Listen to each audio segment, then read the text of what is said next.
Coach Shannon here. We just finished up our mid-year evaluation of our show teamers, how they're progressing, how many lessons are they coming to, what have been their successes, and whether or not I'm being a great coach. And I'm going to show some of those results now because whether you are a coach or you are a writer, I think you'll learn a few things to help you elevate your game.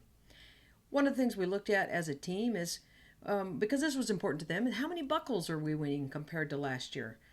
Buckles aren't everything. They sure mean a lot, but really we've learned by looking at the analytics and measuring how our riders are doing in the show pen and outside of the show pen and who they are becoming in the process that there is more to celebrate than buckles. But we sure are proud of having a lot more buckles this year in 2024 in the blue as compared to 2023 in the red. So we won't deny that we're proud of that. But what I want to share with you is a little bit deeper. In each slide I go through, I'm going to share something a little more meaningful that might help you be more successful. We look at average team score in the four events that we show in, showing ranch horse and stock horse. There are four events primarily that we show in, and we look at average team score.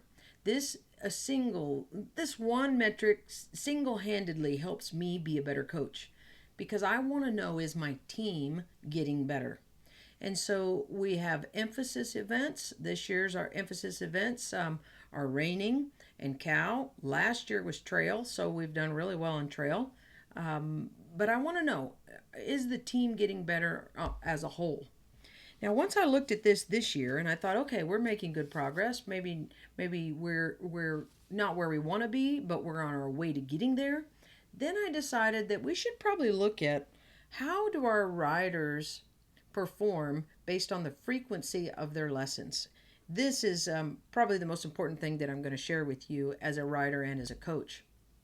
When I look at the competitive show teamers that have a low lesson frequency, they're just not doing as great on the scorecard for average scores. Now, if I had another column here that said fun meter, maybe that fun meter would be off the chart. And maybe we're not seeing the results on the scorecard by the judge. But if I had another metric of progress showing on your screen right now, you might see that was off the chart. So maybe they're making progress and having fun, but we just don't see it yet on the scorecard. However, when we look at riders that come for what we call medium lesson frequency, those riders are not only doing better this year compared to last year, but take a look, their average scores are much higher than our low lesson frequency riders. So this just demonstrates one of the most important things is that the more lessons that someone can go to with high quality instruction while also having a great time, the better they're going to do. On the scorecard is that metric. And then I wanted to see what did it look like for those riders that come the most often for lessons.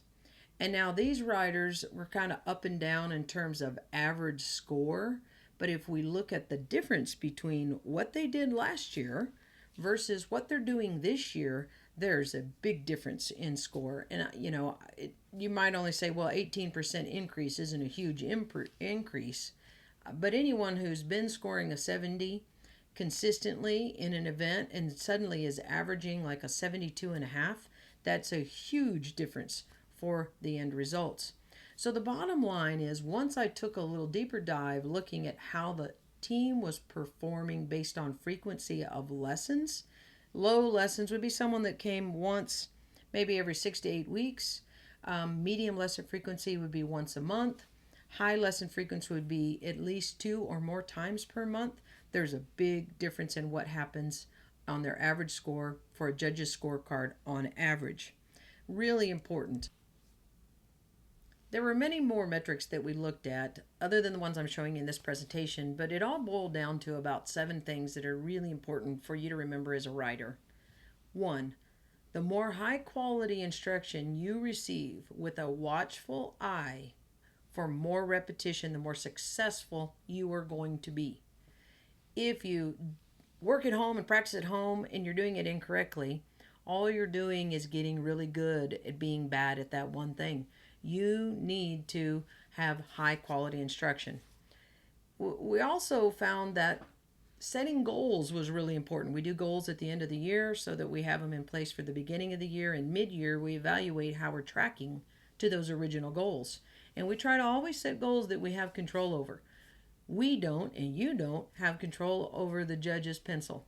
You don't have control over what they put down, and while you think you have control over all 4 feet with your horse, sometimes their mind drifts off and they become distracted and maybe not perform their best. So we have to start with goals that we know that we can accomplish.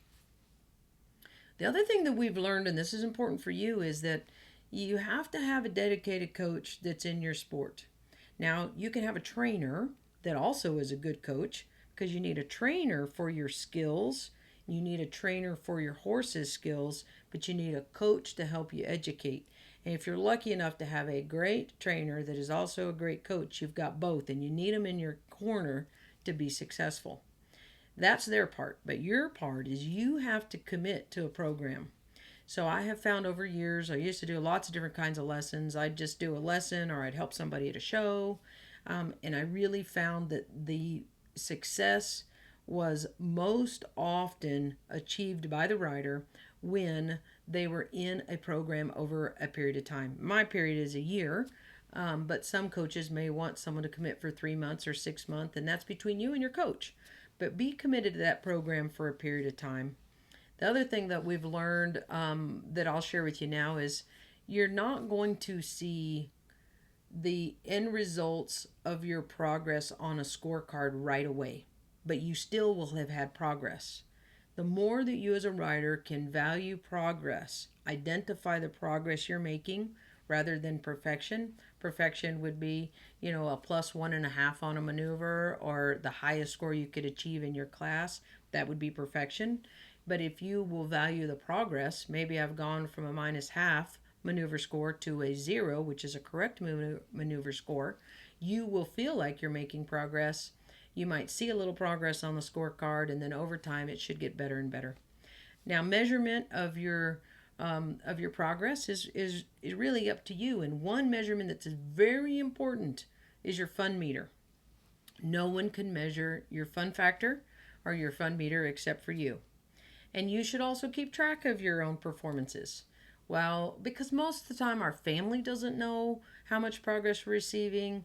You might have a great ride at home, and then you go ride with your trainer, but maybe you're not as good at the trainers as you were at home, and you don't want to leave discouraged. So you have to keep track of your performances, keep track of your progress, and that's how you'll build your self-confidence and your self-image along the way.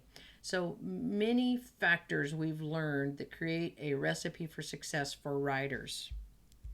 We also have some key lessons for trainers as well. So for our trainers or our coaches, starting with what's important and meaningful to the rider is probably the critical first step. Assuming that everybody wants to win a buckle, I've learned isn't always the real determining factor. They might come and say, I want to win a buckle, but the more we peel away the onion, what they really enjoy is to be able to have a good relationship with their horse and get a little bit better each time. So you should, and your client should, determine at the beginning or the onset of the year or the season or the start of the coaching term what is really meaningful to them. Without that, it's kind of hard to know if you're hitting the target or not. I think it's okay for coaches to ask clients, once you've met each other, vetted each other, feel comfortable moving forward, that you ask them to commit to a program for a period of time. And the reason why that's important is because, kind of like training a horse, if you have a horse in that you don't know and the client says, can you put 30 days on him? There's a lot of pressure to get something done in 30 days, and you may or may not be able to get everything done once you start working with the horse. You need, for the maximum return on the client's time and money, you need that time to get that horse where it needs to be, and you need the client in the same way to be able to coach them over time and be committed to your program to achieve the results that are meaningful to them. And it's okay also to encourage frequent lessons. They need your trained eye on them. Now, if you're a horse trainer primarily and you do a little bit of coaching, have their horse in training and have them come often for lessons so that when it's time to go show the horse, there's no worry from the client that they're going to mess the horse up, which is a very common thought of riders when they've had a horse in training. Oh my gosh, I'm going to mess him up. And the trainer will often worry that, not worry so much as provide so much direction to keep things really accurate on the horse. So the more lessons they can come to, whether the horse is in training or not, the better.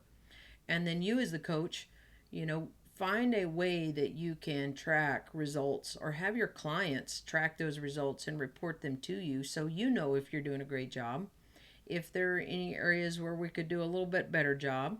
And always encourage your clients to evaluate their progress and how much fun they're having. Two important factors. Horses. So I'm Coach Shannon. I love that you dialed into this newsletter. I hope that this short video, us just sharing some of our key successes, was helpful for you from our show teamers, our 2024 show teamers, competitive show team. And also a call out to our Ride Life members for always being supportive, always doing a great job in the show pen, even if you're not on the show team this year and you're riding with another coach, you're sure in a community to support you and to help you get better.